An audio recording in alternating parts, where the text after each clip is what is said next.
Bien alors prenons un élève, par exemple un skateur, et plaçons-le en haut d'une route en pente.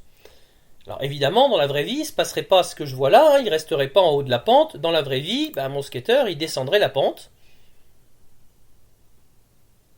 et puis il continuera en ligne droite.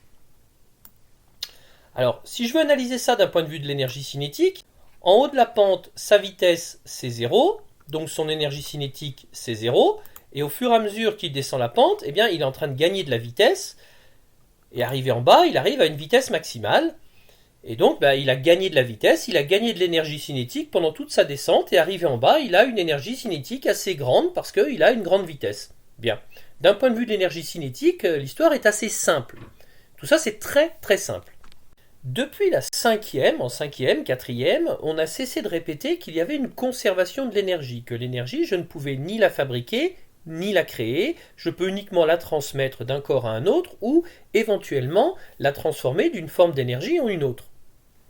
Oui, mais là, problème, mon skate, il arrive en bas, il a une énergie cinétique, et en haut, il n'en avait pas. Si on admet qu'il y a conservation de l'énergie et que l'énergie, je ne peux pas la créer, cette énergie cinétique qu'il a en bas, elle existait déjà au début. Elle n'était pas sous forme d'énergie cinétique, elle était sous une autre forme, mais elle était là. Alors se pose la question, si elle était là sous quelle forme? Prenons les formes d'énergie dans l'ordre. Est-ce que ça peut être une énergie rayonnante? A priori non, mon skater n'émet pas d'onde et n'émet pas de lumière. Est-ce que ça peut être une énergie électrique? Non, pas a priori. Mon skater, a priori, ne subit pas ni de transformation chimique ni de transformation nucléaire. Est-ce que ça peut être une énergie thermique? Non, mon skater est ni plus chaud ni plus froid en haut ou en bas. Donc c'est obligatoirement une énergie mécanique, c'est-à-dire une énergie liée à son mouvement ou à sa position. Ça ne peut pas être une énergie liée à son mouvement, puisqu'on a dit qu'en haut il n'avait pas de mouvement. Donc on aurait donc affaire ici à une énergie liée à sa position. En haut de la rampe, le skater a une énergie liée à sa position.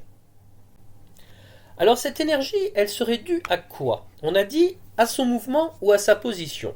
Manifestement, ça ne peut pas être un mouvement. Si je le pose en haut, on a dit qu'il n'avait pas de vitesse. Donc il n'y a pas de mouvement. Donc ça peut être qu'une énergie due à sa position.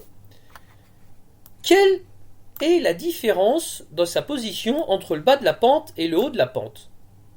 Forcément son altitude. Donc ce qu'on constate, c'est qu'il existe une énergie qui est liée à l'altitude. D'ailleurs, je vois ça très simplement. Si je le prends et que je le mets en haut de la pente, il va directement descendre. Alors que si je le prends et que je le pose en bas de la pente, il ne va pas remonter. Pour qu'il puisse remonter, il faut que je lui donne de l'énergie, il faut que je le pousse. Donc, constatation, pour monter en altitude, il faut qu'on vous donne de l'énergie, et au contraire, quand vous descendez en altitude, vous perdez de l'énergie, ou plus exactement, vous perdez cette énergie-là et vous la transformez en énergie cinétique. Il existe donc une énergie liée à l'altitude. Cette énergie liée à l'altitude, on va l'appeler énergie de position ou énergie potentielle. Alors la question maintenant, on va essayer de trouver à quoi est due et de quoi dépend cette énergie potentielle. Pour cela, reprenons notre simulateur. Alors réfléchissons étape par étape. Nous avons défini l'énergie de position comme étant l'énergie due à l'altitude d'un corps. De quoi est-ce que ça pourrait dépendre? Si c'est l'énergie due à l'altitude, il y a quand même de grandes chances que ça dépende de l'altitude. Et si c'est l'altitude d'un corps, qu'est-ce qui définit un corps? Sa masse. Donc a priori, l'énergie de position devrait dépendre de la masse et de l'altitude. Il ne reste plus qu'à le vérifier. Alors pour voir l'influence de la masse, ça va être très simple. On prend notre skater, on va commencer par lui donner une très petite masse, on le pose tout en haut, et puis on le laisse descendre.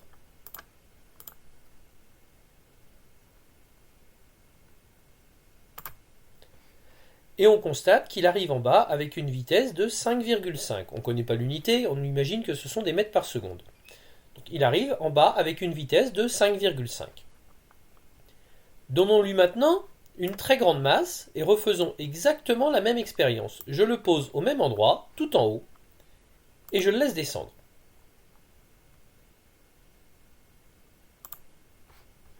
et je constate qu'il arrive en bas avec une vitesse de 5,5. Il arrive en bas avec exactement la même vitesse. Alors, si je me souviens de mon cours sur l'énergie cinétique, de quoi dépend l'énergie cinétique? Elle dépend de la vitesse au carré. Ici, ils ont la même vitesse, donc il y a le même carré, donc ce terme-là ne change pas. Du coup, qu'est-ce qui reste? L'énergie cinétique est proportionnelle à la masse. Ça veut dire qu'un skater plus lourd avait plus d'énergie au départ.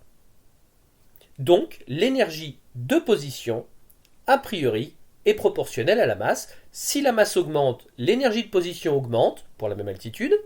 Si la masse diminue, l'énergie de position diminue pour la même altitude. Alors reprenons le simulateur et regardons ce qui se passe cette fois-ci si je fais partir mon skater de différentes hauteurs.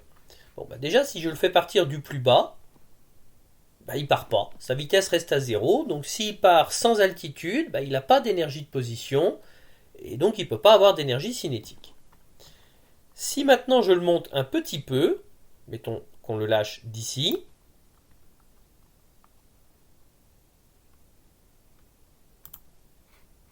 je constate qu'il arrive en bas avec une vitesse de 1,5. Si je le lâche d'un petit peu plus haut, par exemple d'ici,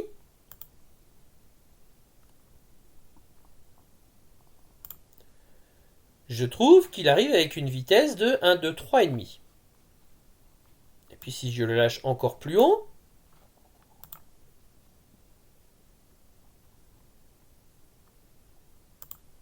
je trouve qu'il arrive avec une vitesse de 4,5, et j'ai déjà fait le calcul tout à l'heure, je sais que si je le lâche de tout en haut, il arrive, quelle que soit sa masse, avec une vitesse de 5,5. Donc, constatation, plus il monte en altitude, plus il a d'énergie de position. Et donc, plus il arrive en bas avec une énergie cinétique grande. Donc, l'énergie de position augmente quand l'altitude augmente. L'énergie de position diminue quand l'altitude diminue. Alors, que faut-il retenir de tout ça? Il faut retenir plusieurs choses. Tout d'abord, qu'il existe une énergie liée à l'altitude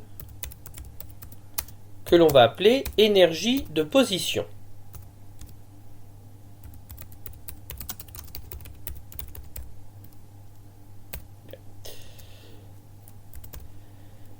Ça, c'est une première chose. Deuxième chose, qu'est-ce qu'il faut noter? Que cette énergie de position augmente si la masse augmente. Et troisième chose, cette énergie de position augmente si l'altitude augmente. Voilà. Ça, c'est vraiment quelque chose qu'il faut garder en tête et conserver en tête. Alors, qu'est-ce qu'il faut retenir de tout ça pour le brevet? Pour le brevet, il faut retenir ce qu'on vient de dire, que donc il existe une énergie de position, que cette énergie est proportionnelle à la masse et qu'elle est proportionnelle à l'altitude, et que donc elle augmente, si la masse ou l'altitude augmente, elle diminue sur la masse et l'altitude diminue, et il faut savoir raisonner avec ça. Bien, ça c'est une première chose. Ensuite, il y a une formule. Cette formule, en troisième, on ne vous demande pas de la démontrer. On l'a vaguement évoqué par les petites simulations. On n'est pas allé jusqu'au bout, comme pour l'énergie cinétique, on n'a pas pris des valeurs exactes, on n'a pas fait tracé de courbe, on n'a pas vraiment tout démontré, et en particulier, on n'a pas démontré tous les termes. Il y a une variable importante qu'on a oubliée, ou en tout cas dont on a fait semblant de ne pas tenir compte, qui est que l'énergie de position dépend de ma planète. On a dit l'énergie de position, c'est l'énergie qu'il me faut pour me mettre en hauteur, et donc que je vais pouvoir rendre quand je vais retomber. Cette énergie, elle va dépendre de la planète où je suis. Si je suis sur Terre, par exemple, je suis fortement attiré vers le sol, et donc il va falloir beaucoup de force pour me hisser. Si je suis sur la Lune, si vous vous rappelez du chapitre sur le poids et la masse, sur la Lune, l'intensité de la pesanteur est plus faible, et donc c'est plus facile de soulever les objets, donc il faut leur donner moins d'énergie pour les hisser. Donc mon énergie de position, on a dit qu'elle était proportionnelle à la masse, donc ça va être la masse fois quelque chose. On a dit que ça dépendait de la planète où je suis, donc de l'intensité de la pesanteur petit g, et on a dit que c'était proportionnel à l'altitude. M fois G fois H. Alors, je vous rappelle qu'en physique, on aime bien mettre des points. Ça fait M fois G fois H. Bien. Et si vous avez un petit peu suivi les chapitres précédents, ben M fois G, ça porte un nom, hein, ça s'appelle le poids. Et donc, elle est égale au poids multiplié par l'altitude, ce qu'en physique, on aime écrire P.H. Alors bien évidemment, je suis en physique, je ne suis pas en maths, donc comme à chaque fois, une formule, une valeur n'a aucun sens dans l'absolu, elle n'est valable que avec les unités qui vont bien, les bonnes unités. Donc ici, évidemment, mon énergie potentielle, je vais la trouver dans l'unité standard de l'énergie, c'est-à-dire des joules. Ma masse, évidemment, va être dans l'unité habituelle de mesure de la masse, c'est-à-dire le kilogramme.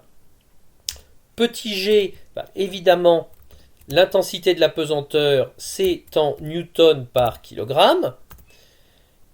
Et h, évidemment, est en mètres. Et puis si je travaille avec le poids, évidemment, se mesure en newton et bien sûr pas en kilos. Cette formule ne fonctionne que dans les bonnes unités.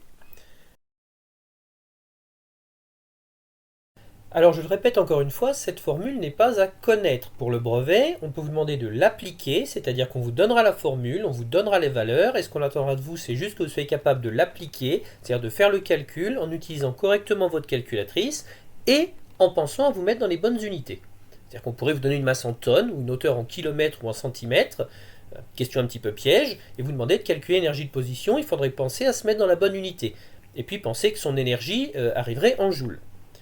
Ou ce qu'on peut faire d'autre, c'est vous donner la formule, et puis par exemple l'énergie et le poids, et vous demander de calculer la hauteur à laquelle est mon objet. Voilà, de prendre l'équation et de sortir un terme en particulier, n'importe lequel, M, G, H, P, pour calculer ce terme-là à partir du reste, à partir de ce que vous avez. Donc vraiment, il faut savoir l'utiliser, mais on ne vous demande pas de la démontrer, et on ne vous demande pas de la connaître.